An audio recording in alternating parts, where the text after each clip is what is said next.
बिस्मिल्लाहिर्रहमानिर्रहीम। शुरू करती हूँ अल्लाह के नाम से जो बहुत बड़ा मेहरबान और निहायत रहम करने वाला है। ए अल्लाह पाक, जो ज़िंदगी गुज़र गई उस पर तेरा शुक्र अदा करते हैं, जो ज़िंदगी बाकी रह गई है उस पर तेरी रहमत के तलबगार हैं। हम सब पर अपनी रहमत के दरवाज़े खोल दे, आमीन। अस्सलाम वालेकुम मेरी यूट्यूब की बहनों और भाइयों। आज की वीडियो में मौलाना तारिक जमील के अल्फाज में रसूल करीम सल्लल्लाहु अलैहि वसल्लम के हज का सफ़र का वाक़या बयान किया जाएगा। वीडियो की डिटेल में जाने से पहले मेरी आप सब से गुजारिश है, अगर आपको मेरी वीडियो पसंद आ रही है तो इसे लाइक कर दें, चैनल को सब्सक्राइब कर दें और बेल का नोटिफिकेशन दबाना मत भूलिएगा। मेरे नबी भी 8 तारीख को यहाँ तशरीफ़ लाए थे। आप 25 को निकले थे, यानी 25 ज़ुल्क़ाइदा हफ्ते का दिन था। 12,000 सहाबा को लेकर निकले थे और ज़ुल्हुलैफ़ा में आके क़याम किया था।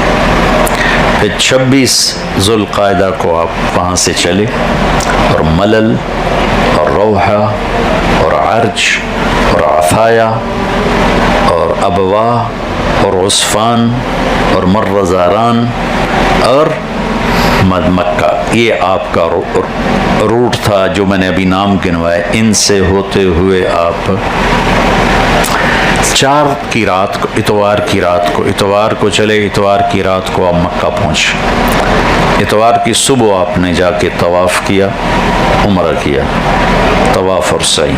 तवाफ़ पैदल किया, सई के 3 चक्कर पैदल लगाए। फिर लोग आपको देखना चाहते थे तो आप ऊँटनी पे सवार हो गए, बाकी 4 चक्कर आपने ऊँटनी पे लगाए। फिर उसके बाद आप वादी अब्ता में 4 दिन क़याम किया और इस दौरान आप मक्के नहीं गए तवाफ़ करने कि रश न बढ़ जाए।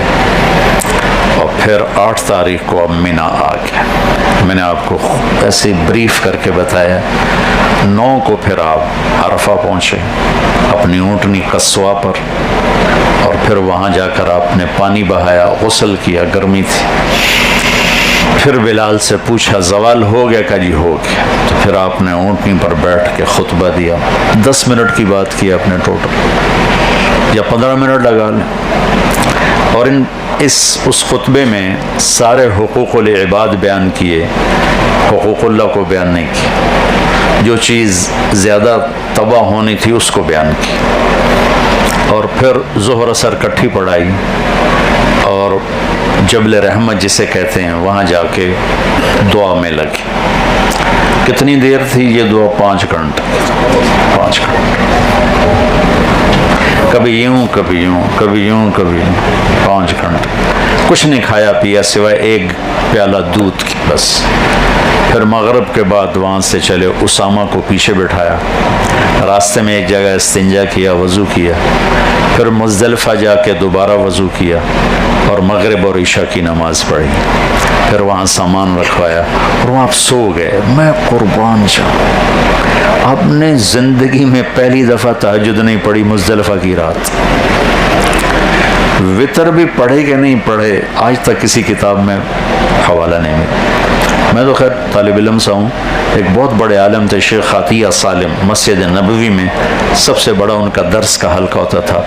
मैंने उनके दर्स में सुना, फरमाने लगे कि बड़ी कोशिश की है कि मुझे कोई रिवायत मिले कि आपने मुज़दलिफ़ा की रात वितर पढ़े कि नहीं पढ़े। मुझे तो नहीं मिली, जिसको मिले मुझे बताए, बहुत बड़ा इनाम दूँगा। अच्छा, क्यों नहीं पढ़े? आप थक गए थे? नहीं,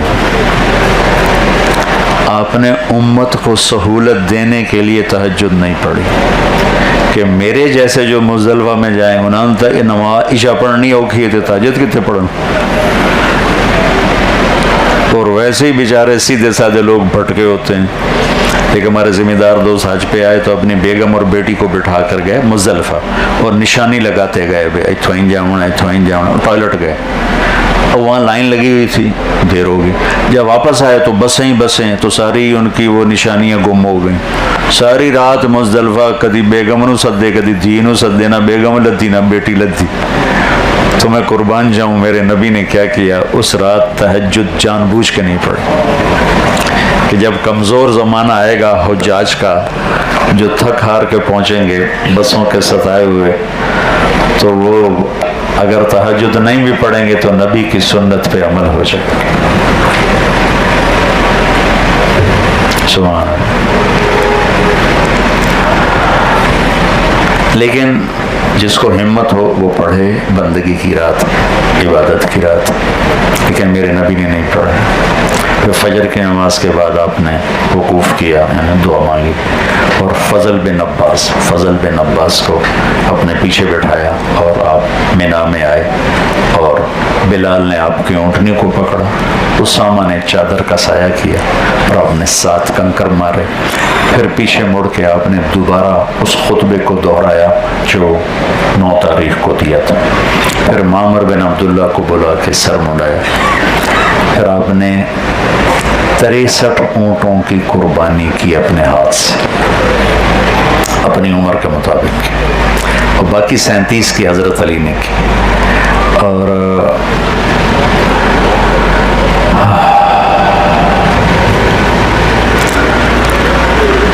فرمایا علی لوگوں سے کہو جو لے جانا چاہتا ہے لے جائے، اور جو گوشت بنائے اس کو مزدوری گوشت میں سے نہیں دینی، ہم خود ادا کریں گے، خالص اس کو بنائے۔ اور ایک عجیب بات، اونٹوں میں جنگ شروع تھی جب ذبح ہو رہے تھے نا، ہر اونٹ آگے بڑھ کے خود ذبح ہونا چاہتا تھا، ان میں لڑائی چل رہی تھی کہ میں ذبح ہو جاؤں۔ پھر آپ نے قربانی کے بعد آپ نے سر مڑایا اور ایسے بیٹھ کے زمین پر ایسے یوں کر کے بیٹھے، ایسے پاؤں کے بل ایسے بیٹھے، اور پیٹ چھوٹا ہونے کا یہ فائدہ ہے کہ آدمی سنت کا صحیح عمل دکھا سکتا ہے، اور پیٹ ہی بچ پھنس جاوے تو دکھائی کے میں، تو مولوی کا بڑا پیٹ تو بہت ہی برا لگتا، ویسے بھی پیٹ کا بڑا ہونا بہت بری شے ہے۔ آپ سجے پاسے پیٹ کھبے پاسے، آپ سجے پاسے پیٹ کھبے پاسے، کہ پیٹ ہی ہل ہے، آپ کا نظر ہی نہیں ہم ہل، تھوڑا کھایا کرو، چربی نہ بڑھایا کرو، اللہ کو پسند نہیں پیٹ نکلا ہوا کھا کھا تباہی پھیر دینا۔ تو آپ یوں بیٹھے جیسے میں نے آپ کو دکھایا، پھر معمر بن عبداللہ نے آپ کا سر موڑا۔ پتہ ہے آپ کے کتنے لمبے بال تھے اس وقت؟ آپ کی زلفوں کی 4 گتیں تھیں، 4 گتیں، 2 گت ادھر تھی 2 گت ادھر تھی، اتنے بڑے بال تھے اس وقت آپ کے۔ اور اس کے بعد آپ نے ناخن کٹوائے، مونچھیں صاف کروائیں اور ان کو وہیں دفن کروا دیا، بال تقسیم کر دیے، پھر غسل کیا، پھر کپڑے بدلے، خوشبو لگائی حضرت عائشہ نے، پھر آپ نے وہ قربانی کا گوشت تیار ہو رہا تھا وہ آپ نے کھایا، کھا کے پھر حضرت معاویہ کو پیچھے بٹھا کر اونٹنی تبدیل کر کے آپ طواف زیارت پہ گئے، اور 7 چکر آپ نے اونٹنی پہ بیٹھ کے کی، اور پھر آپ نے زمزم کے کنویں پر اتر کے پانی پیا۔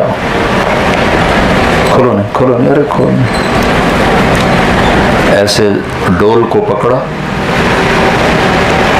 اور یوں منہ کو لگایا اور پیتے گئے، یوں چڑھاتے گئے، جب یہاں تک آیا نا تو سارا اپنے اوپر ڈال لیا، گرمی تھی بہت زیادہ تو سارا اپنے اوپر ڈال، پھر وہاں ظہر کی نماز پڑھائی اور واپس آئے، پھر 11 کو کنکریاں ماری، اور اس کے بعد پھر آپ نے 11 کا خطبہ دیا، اور 12 کو آپ نے اجازت دے دی جو جانا چاہے کنکر مار کے، آپ خود 13 کو کنکریاں مار کے خیف بنی کنانہ میں جا کے ظہر عصر مغرب عشاء پڑھی، اور فجر جا کے پھر آپ نے 14 کی صبح بیت اللہ میں پڑھی، اور سورۃ والطور کی تلاوت کی، اور طواف وداع کیا، اور زمزم کے پانی کو مشکیزوں میں ڈلوایا، اور صحابہ کو چھٹی دی، اور آپ نے مدینے کی طرف رخ فرمایا، اور 22 تاریخ کو آپ مدینہ پہنچ گئے۔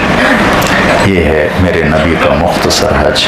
میں بہت تفصیل سے بتایا کرتا ہوں لیکن یہ میرا درد مجھے بولنے نہیں دے رہا. اس کے باوجود میں گھنٹے سے اوپر بول چکا ہوں. تو اللہ سے اب دعا کرو کہ اللہ ہمارا یہ سفر قبول فرمائے اور ہمارا یہ سفر مبارک فرمائے.